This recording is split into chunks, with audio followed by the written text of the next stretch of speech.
This is the Greg Bedard Patriots Podcast with Nick Cattles.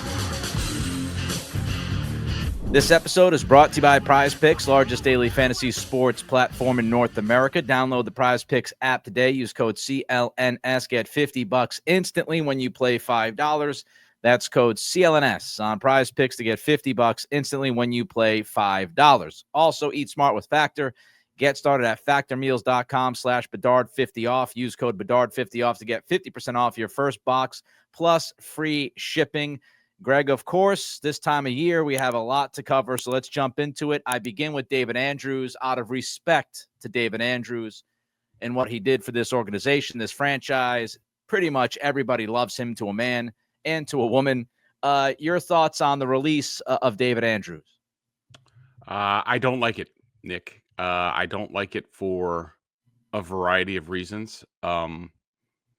First of all, being, he was waived with the failed physical designation. Everybody and their mother knew that David Andrews, if you gave him a physical right now, he was going to flunk it. He's coming off shoulder surgery. He's not ready. He's not even sure whether he's going to be back full go at any point. So he's not ready to go. That's the type of thing that you do when you know that you want to move on from somebody. And I'm sure we'll hear more. I don't want to totally overreact to the timing aspect of it because, somebody could say David was away. He was on vacation. We couldn't do it before free agency. He's having a baby, yada, yada, yada. I don't know. Like I said, I don't like this for a variety of reasons. I don't like releasing him into free agency. If you're going to do this and you're going to do it, and obviously they knew they were going to do it, it wasn't because they were like, "Ooh, wait, he's hurt. He has a shoulder injury. Now we got to release him." No, they knew the situation. So why not do this before free agency? Not that I think it would have really changed things because he does have that injury, and I don't know how many teams are going to be clamoring to sign him until he's healthy. But here's the other thing. You don't definitely have a replacement. I would say the leader in the clubhouse for me right now is Ben Brown. Yeah. You also have Jake Andrews, who was a 4th-round pick a couple years ago, was hurt all last year. There's the Cole Strange thing. But the more I hear about not only what he put on film, but a lot of the stuff that we talked about Cole Strange, is he going to get the calls? Is he going to get the checks? Is he going to have that ability? There's a lot of question marks around that. So I don't know if the team views him as a center, but what's the harm in keeping David Andrews? You're bringing back the Josh McDaniels offense. David Andrews won 2 Super Bowls as the center in Josh McDaniels offense, at least for the leadership, the knowledge, teaching guys, that whole room's in flux at this point. I don't see the harm in keeping him around. And like, if he can't do it, if he's not any good anymore, David would understand. Everybody would understand if you cut him, I don't know, mini camp, training camp, whatever. But I just don't understand the upside. I don't understand why you would do this. I don't see how this is a win for the Patriots unless there's something going on behind the scenes where Vrabel and Andrews aren't seeing eye to eye, or they don't think he's part of the program. It's hard for me to fathom that, but I just don't understand why. I don't see why they had to make this move. Just 2 more things about Andrews before we move on, because we got a lot to talk about. The timing bothered me a lot. Mm-hmm. And whether you want to say they could have released him before free agency, on the day of free agency, a day after free agency, whatever. What bothered me was the day you should not announce it is the day that you're having the press conference you had yesterday. Because what you did was you made David Andrews a footnote, which was ridiculous. And the fact that nobody in that building raised their hand and said, "Hey, look, guys, we're going to have all the new faces come in and we're going to do a press conference and we want to celebrate, the first day of free agency." Maybe, just maybe, we shouldn't also on the same day cut one of the most favorite players on this team and a leader and all that stuff. That bothered the hell out of me. Secondly, if you're going to preach culture like Mike Vrabel has preached I've got no problem with preaching culture. I'm cool with culture. We want culture. We want fits. Number one, I don't know who's better when it comes to culture and fit than David Andrews. Number two, and here's the most important thing, Greg. You have to do what you ask others to do. And what I mean by that is, if you're going to ask players to be professional and you're going to ask players to do right by the culture, you have to be professional and you have to do what's right by the culture. And releasing David Andrews on the day that you did is not reciprocating the feel from the players. So if you want the players to treat you well and to believe in this culture, then you best handle guys like David Andrews the right way. And they unequivocally did not by releasing that information on the day they did. And I think everybody in that building should regret that. And if they don't get it. All right, let's get to the. All right, just one more thing on Andrews. I just wanted to clear up that, like, look, I just want to say that because I heard Ted Johnson on TV last night. I don't know what other people are saying. I haven't had a chance to listen. It's been a busy time, but a lot of people are talking about, like, the decline of David Andrews. I considering what's been going on and what he's been playing, what's been playing around him. I just disagree with that. In my grading, he has come out pretty consistent. Has it gone down a little bit? Yeah. Is this probably a projection of, well, he's not going to get all that much better at his age? Yeah, but like I said, I still think he was really good. I mean, look, he got hurt after 4 games. He only gave up like 5 pressures in those 4 games. The most he gave up, 2023, he gave up 30 pressures. Of course, that's what PFF says. I don't think mine. I have as much as that, but in the previous years for them, it was 13, 18, 12, and 20. Like, I still think he's a good player. I still would have looked at him as an option and see what he is in camp. See him out there. Now, I do think Ben Brown was, he graded out pretty well for me last year as well, and so maybe he wins it out at the end of the day. But I don't see the reason why to make that decision now. I don't think this was, in my mind, this was not a case of David Andrews is shot, he's done. I just disagree with that completely. The eval's the eval. I don't even care about that stuff. Like that'll come out. We'll figure out if they were right, if they upgrade on Andrews or not. Right. We'll see what their plan is. If Ben Brown does start for them, getting all emotional. Talking about David Andrews here. But we'll see. We'll see if Ben Brown is the answer there, or if they go out and get somebody else. Garrett Bradbury's been talked about an awful lot over the last 24 hours. What you can control is how you handle it, and whether they're right or wrong on the eval, whether Andrews is completely washed or not, you could have done a better job handling it. And I think that was a big fat fail. And again, people in that building, look in the mirror. Because if you're going to ask other people to do things right, look in the mirror. All right, before we move on, Greg wants to talk to you about Prize Picks. Prize Picks is the best place to get real money sports action with over 10 million members and billions of dollars in awarded winnings. Prize Picks has made daily fantasy sports accessible to all.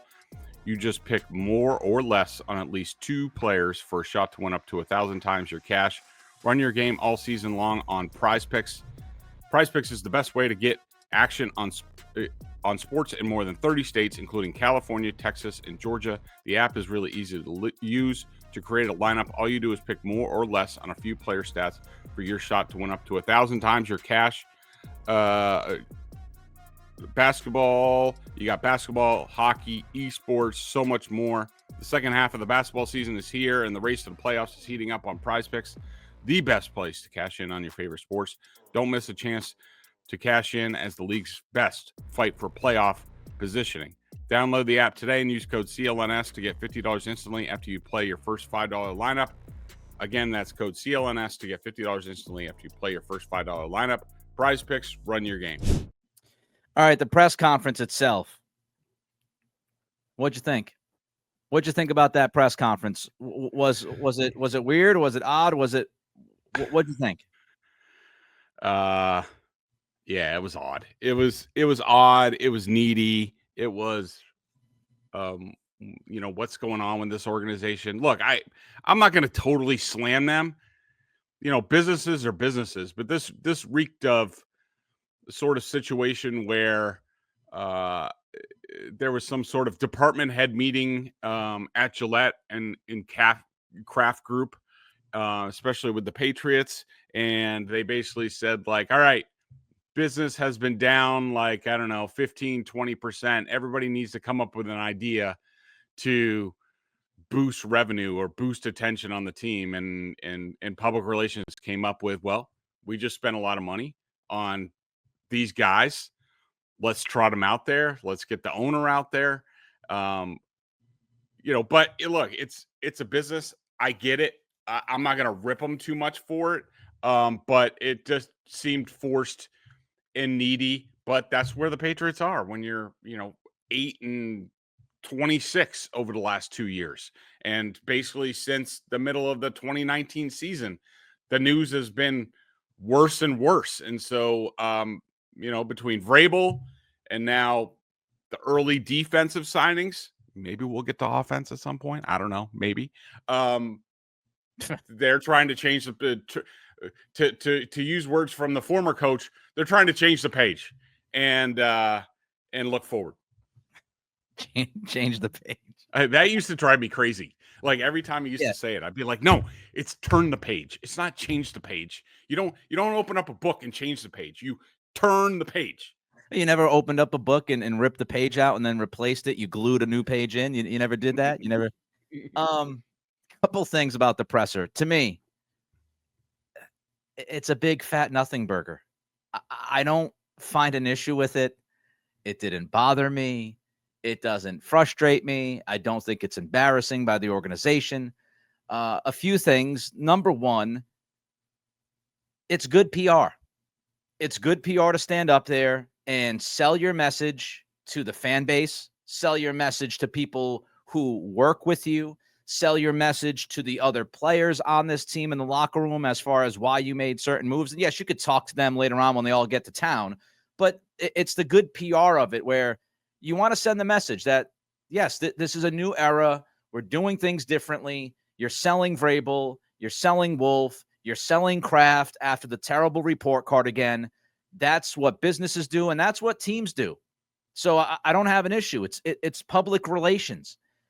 As far as, Kraft being there, this is nothing new in sports. I don't know why, we would act as if it's new. It's new here, which I'll get to why in a second, but it's not new in sports to have the owner, the GM, and the head coach up there when you spent money on big ticket items. Every time the Celtics make a big move, who's there? Wick Grossbeck is there. Brad Stevens is there. Joe Mazzulla is there.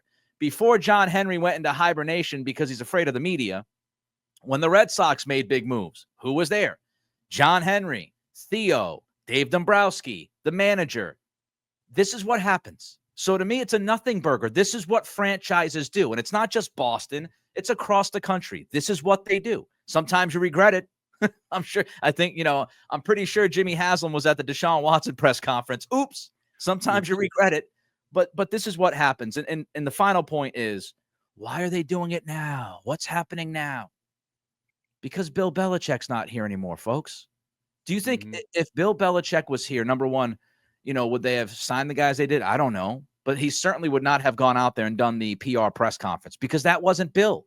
And why did they not do that last year? Because they brought all their guys back. they spent the most money on Mike Owenu and Christian Barmore. Are you going to have let's bring in Mike Owenu and have a press conference with Robert Kraft and everybody and act as if this guy is somebody new when we've known him for years? So he's going to hold up a jersey that says, "We ran it back." Yeah, like this is much ado about nothing to me. So it didn't bug me one bit. I will say, I mean, you're right, and it doesn't, I know Felger made a big deal out of it yesterday, and they just like to tweak the crafts, and I don't really have that big of a problem with it, and it's just the bottom line is they're not winning on the field. So they're trying to win off the field until the on the field stuff catches up. Like when they're winning, if you're winning on the field, you don't need to do this stuff. Like you just say, like, look at that trophy and look at that banner. And that's all you really need to do. And I bet, as soon as they get this thing turned around, and I do believe this group is going to get this thing turned around, probably in pretty short order, even though I'm sure people are out there like, wait, you kidding me? Have you looked at our roster? Have you looked at all the holes on offense? Yeah, I get it. But they're going to turn this thing around, and I bet you they're not doing this stuff anymore. Plus, hopefully, going forward, they draft well enough where they're re-signing like, Christian Gonzalez and Keon White and Drake May. And that's where they're spending their money instead of every 4 or 5 years having to go out and bring in like, 8 high priced quote unquote free agents. And the other thing I want to say, my takeaways from the thing, stuff that stood out to me, real quick. Number one, if you had any illusions, like this is Vrabel's team. It's Vrabel's in charge. Like they talked about, when Vrabel talked about that, when I forget who it was. I think it was Chris Price asked him about the familiarity with the coaches, with the players. And Mike's like, I don't know how you do free agency any other way. And I wish I had a solo cam on Elliott Wolf, because last year's free agency, he did it the complete opposite and effed it all up because of that.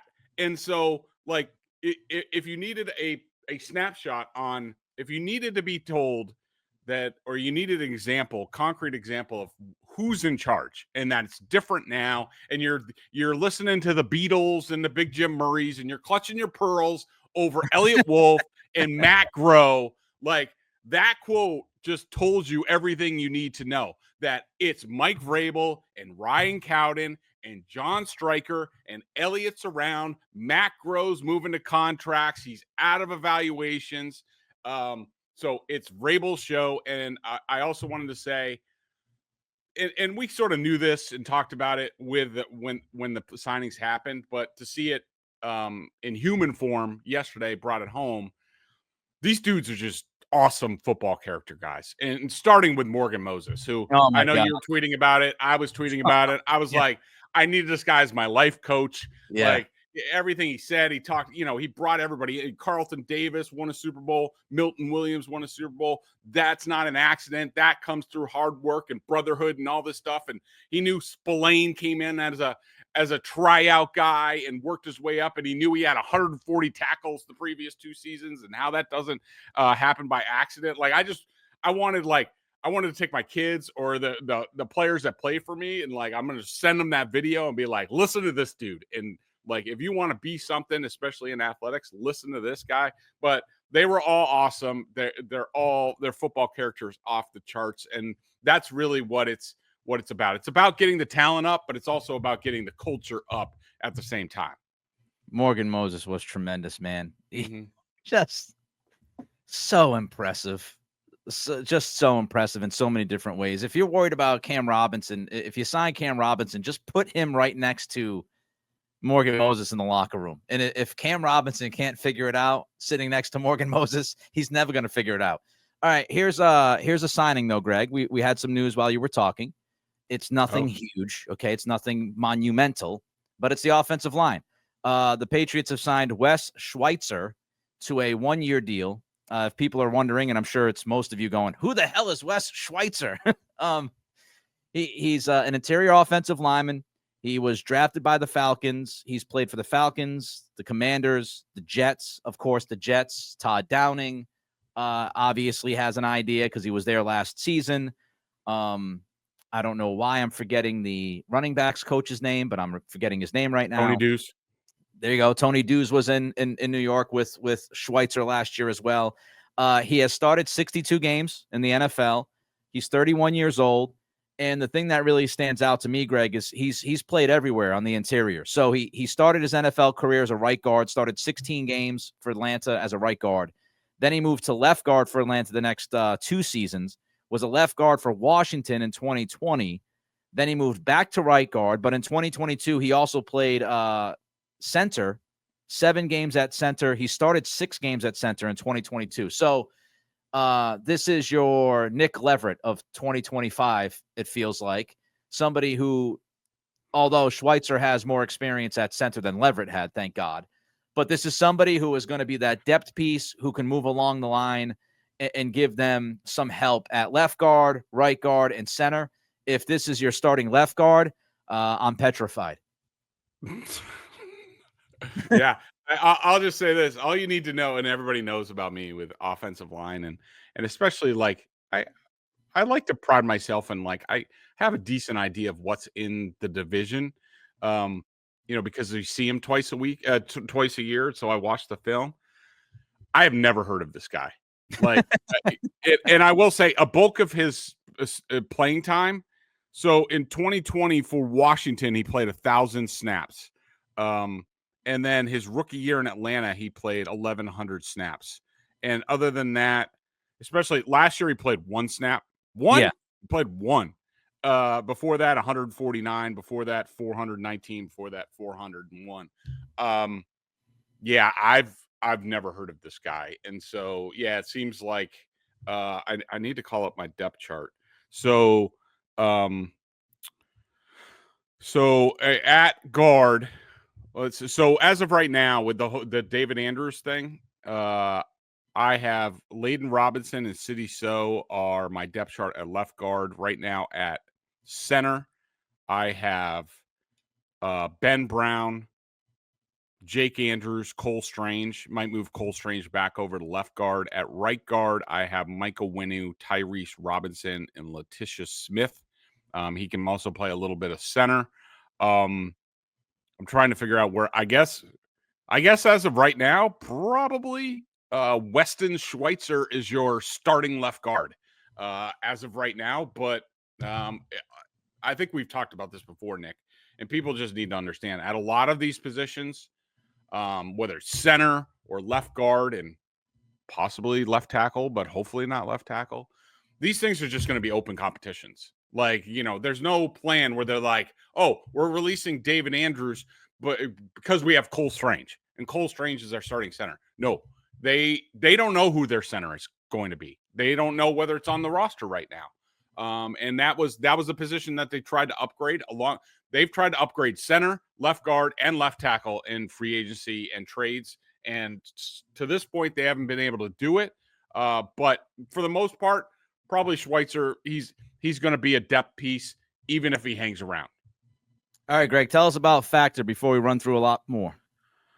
Yes, let me do that. Ready to optimize your nutrition this year? Factor has made chef-made gourmet meals that make eating well easy. They're dietitian approved and ready to heat and eat 2 minutes so you can fuel right and feel great no matter what life throws at you. Factor arrives fresh and fully prepared, perfect for any active, busy lifestyle. Lose up to 8 pounds in 8 weeks with Facto Keto meals based on randomized controlled clinical trial. With Factor Keto, results will vary depending on diet and exercise. With 40 options across 8 dietary preferences on the menu each week, it's easy to pick meals tailored to your goals. Choose from preferences like Calorie Smart, Protein Plus, or Keto. Factor can help you feel your best all day long with wholesome smoothies, breakfast, grab-and-go snacks, and more add-ons. Reach your goals this year with ingredients you can trust and convenience that can't be beat. I can attest to that. When I got my shipment, and I've gotten like 3 of them, they come on time, great packaging. You got the ice pack in there. Everything's ready. It's still cold. It's awesome. And then the meals itself, I've said it before, I'll say it again. The sauces, the seasoning on it, it's off the charts. Everything that I've tried has been awesome, and it tastes good. It's not like other like diet food that's like, stale and gross. This stuff, I'm telling you, it feels like a chef prepared it for you and you got it at a restaurant. It is awesome. I would check it out with this deal. Eat smart with Factor. Get started at factormeals.com/Bedard50 off and use code Bedard50 off to get 50% off your first box plus free shipping. That's code Bedard50 off at factormeals.com/Bedard50 off to get 50% off plus free shipping on your first box. I'm not going to lie, they had us in the first half. After agreeing to terms with the Carolina Panthers, former Eagles defensive tackle Milton Williams decided to pivot to the Patriots after being offered a 4-year deal worth $104 million, making him the 3rd highest paid defensive tackle by average annual value and the highest paid Patriots player by average annual value in team history.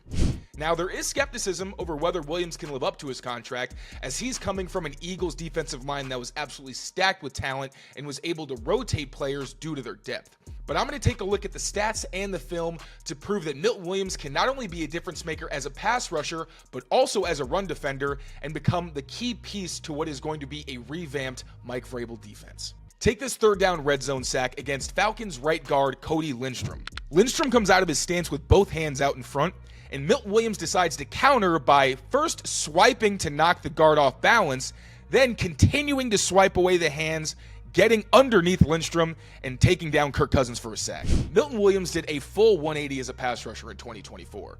Unfortunately, the same can be said for his run defense, and not in a good way. After ranking top 10 among interior defensive linemen in run stop rate in 2023, Milton Williams graded out as a bottom 10 interior run stopper in 2024. Make sure to become a Patriots Press Pass member so you'll get full access to this Milton Williams deep dive, as well as all of our other exclusive content.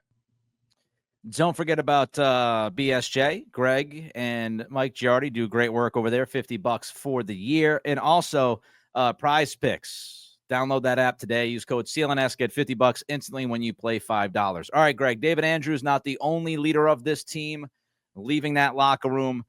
Jonathan Jones and Deatrich Wise both go to Washington. Yeah, I mean, look, Deatrich Wise, along with a lot of guys on this team, are just not a fit for this new scheme that is predicated on speed, smaller players. He was, a good player. Same with Jonathan Jones. Awesome guys, awesome leaders. Jonathan Jones, from what I understand, both of his shoulders were shot last year, and he still played through it. And so I think he's coming back from that. And I was hoping that maybe he might have a chance to play like free safety for this team. But they thought otherwise. But good to see those guys get another opportunity pretty quickly. And together, that'll be pretty cool. But they'll totally fit in with what Dan Quinn and those guys are building as far as football character over there. Great Patriots. Sorry to see them go. Yeah, I mean, great leaders, productive on the field. Apparently, I don't know them personally, but I don't think you'd find anybody to say a bad word about either of those guys. And this is just part of the process. You're gonna ship some dudes out. You're gonna keep some dudes, and unfortunately, those two guys that go along with David Andrews no longer in that locker room. But as Greg mentioned, the press conference yesterday, it's not like they're not bringing in character. They're bringing in plenty of character and culture fit. So, you're just kind of reloading there as far as that goes. Speaking of safety, Mike Reese reported that the Patriots are bringing back Jaylinn Hawkins. I'm surprised. I was hopeful that the Patriots would look at somebody to play free safety with more range, as we've talked about in the past, not to try to force Kyle Duggar and or Jabril Peppers in that spot. Were you surprised? Yes. I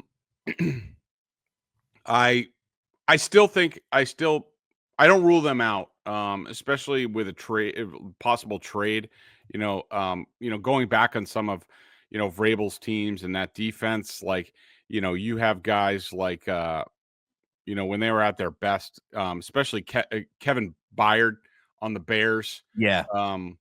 You have Amani Hooker is on the Titans. Those guys are really good players, know this scheme. I wonder, could they become available at some point in time?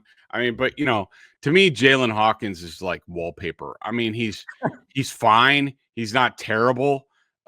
You're not going to notice him after a while, but I wouldn't say he got torched a whole bunch last year, but he didn't really make any plays either. I can't think of one Jaylinn Hawkins play that stands out, but maybe my memory's just bad.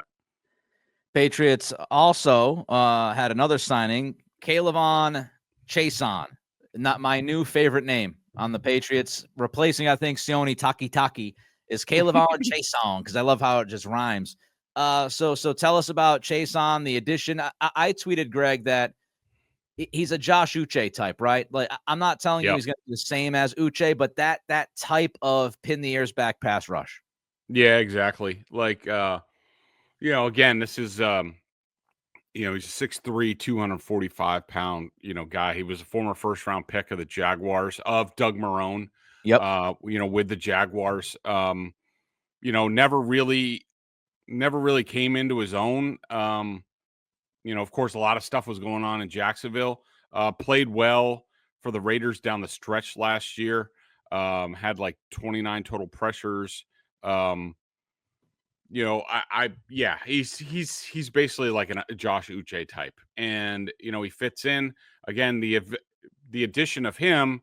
I mean, I'm just like, I don't think it totally eliminates a guy like Anthony Jennings, but you sort of see what's going on here. I mean, it's I keep wondering like how much longer Jaylinn Tavai is going to be on this roster, because he totally doesn't fit. I mean, good player for the Patriots, and when probably fit better in another scheme. Bentley, I think his days are numbered. Jennings could be, but maybe that's a type of thing where you see what you have in camp with him, how he fits in a new scheme, and then maybe you might deal him or something like that. But definitely moving in some different directions. Wouldn't hate them drafting an edge, because it's pretty deep in the draft. Some guys you can get on day 2. You can even get maybe a guy on day 3. I like the idea of you're starting Landry, you're starting Jennings. To me right now, Chaisson more of the substitutional rotational guy. And then you draft a young dude that you can hopefully develop underneath Landry and Chaisson and Jennings. And now next year, when you move on from Chaisson, inevitably, that young guy is ready to take a bigger role. And then at that point, if you haven't said goodbye to Jennings just yet, maybe you say goodbye to Jennings, depending on who that draft pick is. So I think they could still draft somebody. It was a smart move. It's depth at the edge. They needed it. I was looking at Azeez Ojulari. Same kind of idea here. All right, let's get to the questions that people are probably screaming at us for not getting to yet. But we had a lot to cover, so get off our back. What's going on at left tackle? I really don't know. I mean, let's just not even focus it just on left tackle. I mean, and I sort of, hinted at this at the top. I mean, look, this free agency so far is exactly what Bill Belichick would have done. I mean, go hot and heavy on defense. And look, there are reports that they went over the top. Adam Schefter said that the Patriots were prepared to go to $28, $29, $30 million a year for Chris Godwin. I don't know how much I believe that. And, how is it structured, especially with how the Patriots do things? I mean, like their Milton Williams contract is like, to me, it's almost borderline embarrassing. How much would the Pro Football Talk said it was the most money tied up in per game roster bonuses in a contract since like 2022. So I don't want to say like they're not trying to spend money on, and they were prepared to go. Like we said before free agency started, the Patriots were going to go hard after Ronnie Stanley, and they were going to go hard after Chris Godwin. Yeah. And they did that, but stuff happens. And, Stanley didn't want to leave Baltimore, so he re-signed. Godwin didn't want to leave Tampa and Baker Mayfield and Mike Evans and warm weather and no income tax. And, I don't blame him for that. But, you look at it right now, left tackle, left guard, center, wide receiver 1, wide receiver 2. So far, Bupkis. And I know Vrabel said, he basically hinted that they're going to still be trying on trades. And I believe them. And I know that they're trying to do that.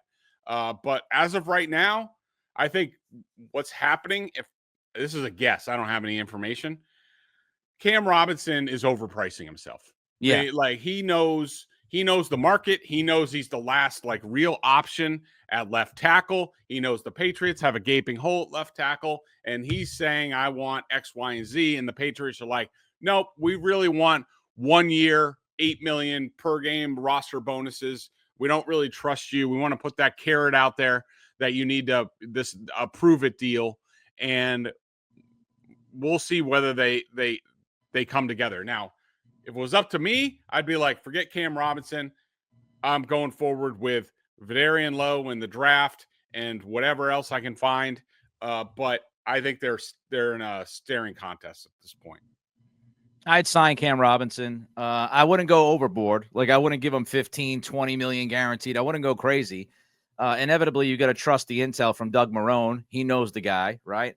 So, I mean, I'd still sign him. If I could get a deal done, I'd be willing to go 10 million. I would be willing to go 12 million. And yes, it's risky. And yes, he didn't have a great year last year. But prior to that, he was at least an average, if not slightly above average left tackle in the NFL. He's not old. He was also dealing with an injury, according to Mike Giardi last year, which probably impacted his play a bit.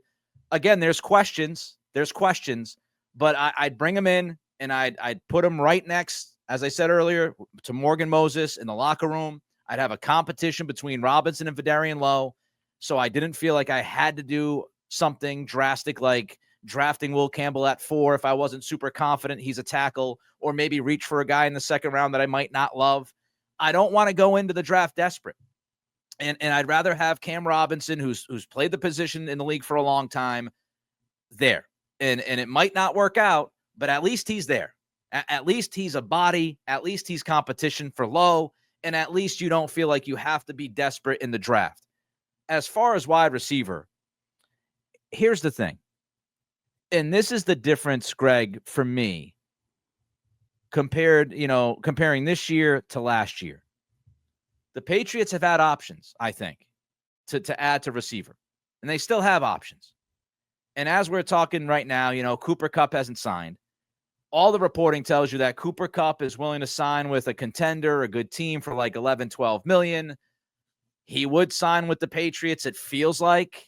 When you read everything, Jeff Howe and Giardi and Andrew Callahan last night saying he's done some research about the New England area, it feels like he'd be willing to come to New England for, let's say, 15 million. I would do it. And I know it's an overpay, but I would do it because he's a leader. He's really smart. He's not completely washed yet. There are metrics that tell you that he has declined. And I understand that. There's no doubt he has declined.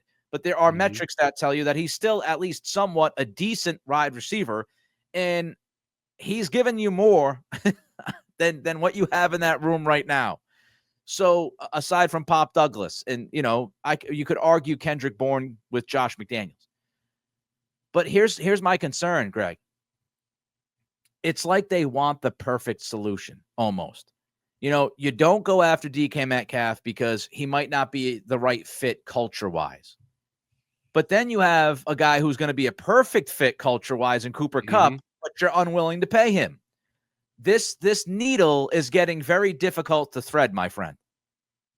Yeah, I completely agree with you. I mean, if we were talking about a borderline guy, like a DK Metcalf, I get it. And I get what they're trying to build. And, like we sort of talked about it before, you gotta start with the foundation. You're building a house, you gotta start with the foundation. And obviously for Vrabel, it's football character, hard work, like all that. That's what he wants, and I get it. And he doesn't want a turd in the punch bowl. Good, yeah, I completely agree with him. But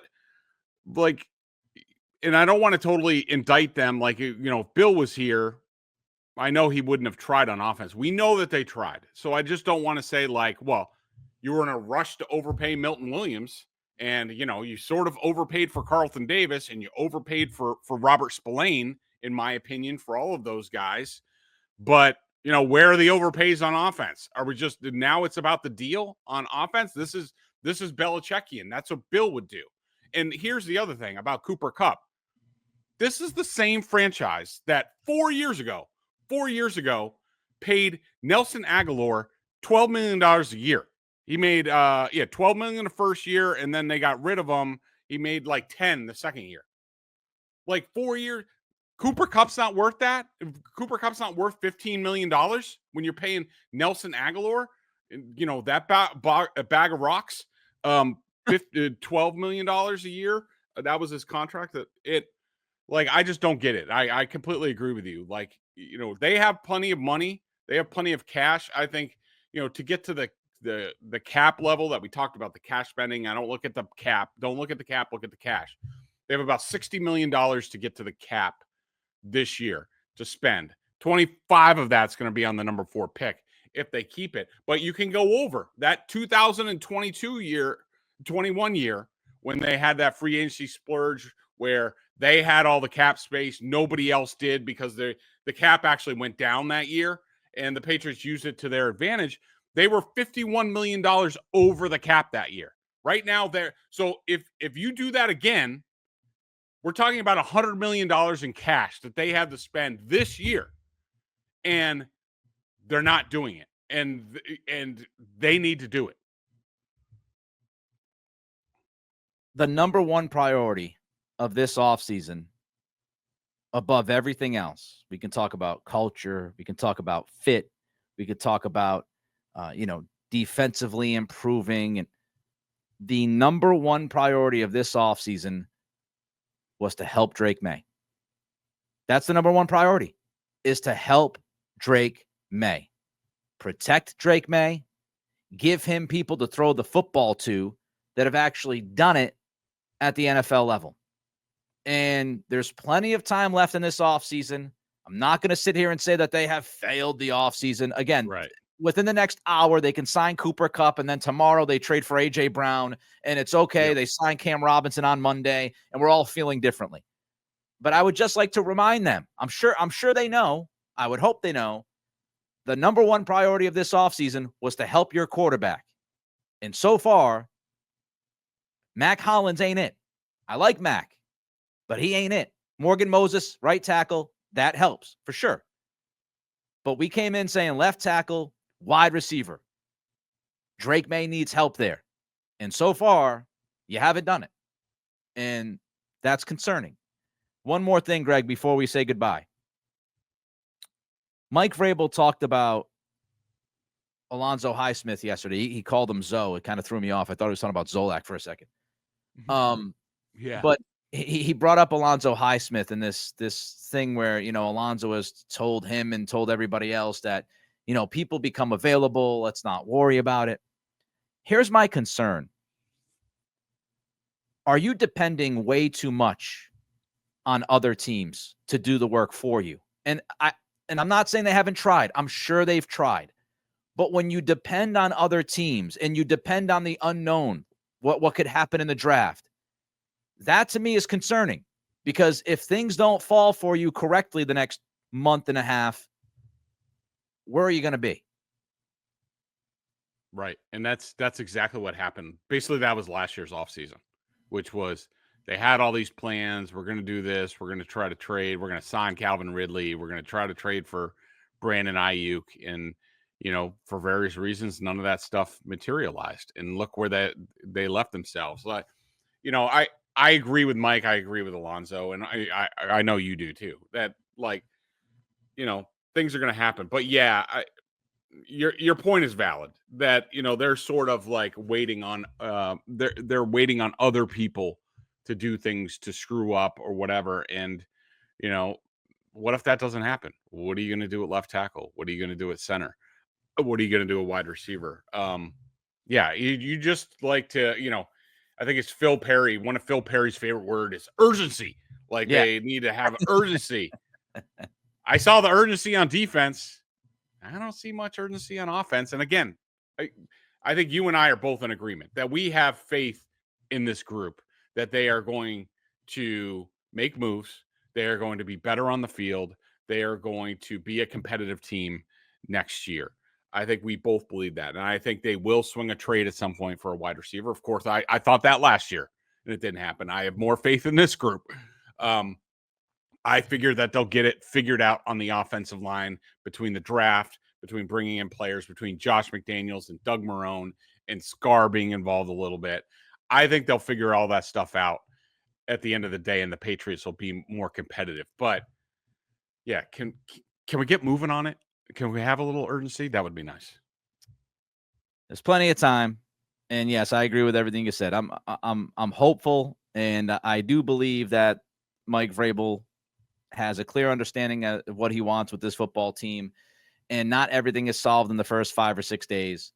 But I don't want, as Greg said, to see this be redo of last offseason where you get to April, you get to May, and you're going, so those plans didn't work. And now we got to hope that Cincinnati eventually says we'll trade T. Higgins, or we can get Brandon Ayuk for like a 4th or 5th round pick because we don't want to overpay for him because of the knee. Or maybe A.J. Brown wakes up one day and asks to be traded. Like, your things need to fall for you a certain way if you get to that point. And that's, if they do get to that point, that's concerning. All right, we're out of here. Enjoy the weekend. We will be back early next week. If there's something big that breaks, of course, we'll be all over it. Until then, bye-bye.